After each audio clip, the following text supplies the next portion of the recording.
Welcome to Olympia, Patriots.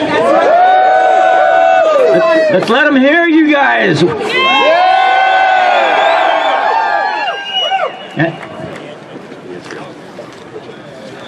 Nothing like being interrupted in the most important part of my speech. Let me start this way. Speak up. Let me start this way. My grandfather, William Sutherland, fought in World War I. He was on the front lines in Germany.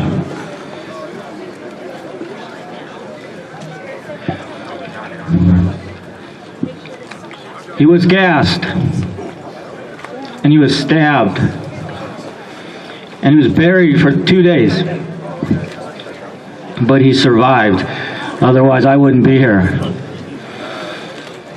My father fought in the Korean War, as did my uncle. My older cousins, they fought in Vietnam. And while my service does not compare, I am proud of the few years that I served in the United States Air Force. If you have served or are currently serving, would you please raise your hand?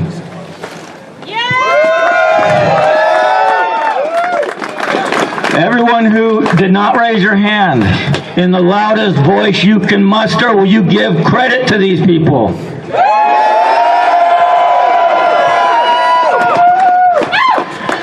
I salute you, my brothers and sisters, those who have served. Thank you for being here.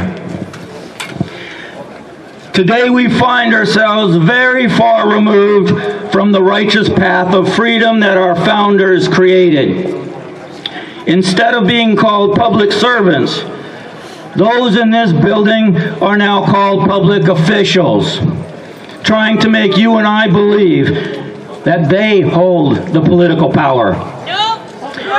It was the citizens who created this government and who gave the elected servants very limited powers in order to accomplish very limited and specific tasks. And the citizens told those servants that their main duties were to protect the rights of us, to ensure the servants perform their jobs properly. The citizens codified into law exactly what they expected them to do. And before anyone could even run for elected office, those citizens codified into law requiring that each candidate swear a sacred oath to the Constitution, to the law that they wrote, to the Constitution of Washington State, and the Constitution of the United States of America, which is the supreme law of the land. One of those rights that our public servants swore a sacred oath to protect was the right of individuals to keep and bear arms without infringement. I have a question for you. Have our public servants faithfully performed their sworn duties to protect our rights? No! Are you okay with that? No! Or are you like, well, gee, our public servants, they're refusing to follow our laws. I guess there's not much for us to do. Is that who you are? No! Are you slaves to these tyrants, fearing reprisals if you speak up and say no? Are you cowards who tremble in fear because the servants have disobeyed their sacred oaths to protect our rights?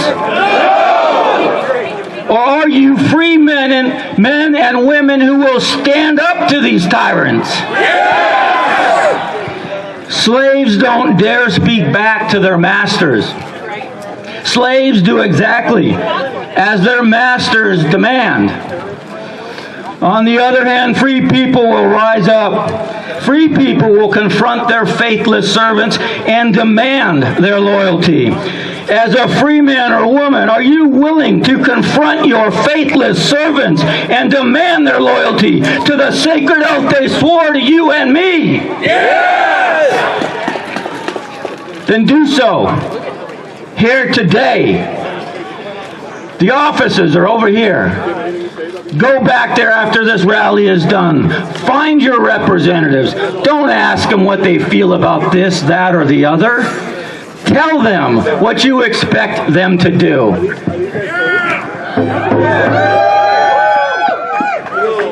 And never forget, those who hid Anne Frank during World War II were breaking the law. And those who killed Anne Frank were following it. Thank you, Patriots, for showing up in this wonderful Scottish weather. I'm Robert J. Sutherland from the 39th. I love this kind of weather. Thank you for being here, and it's time for us to get to work. Thank you.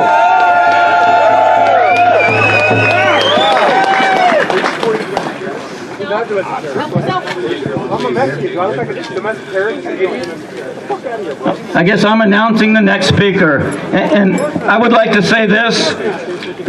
We're on a shoestring budget. We didn't have a lot of money. I was able to find an Irishman down in the basement of this building, and he agreed to speak. So let me introduce a friend of mine, State Representative Matthew Shea.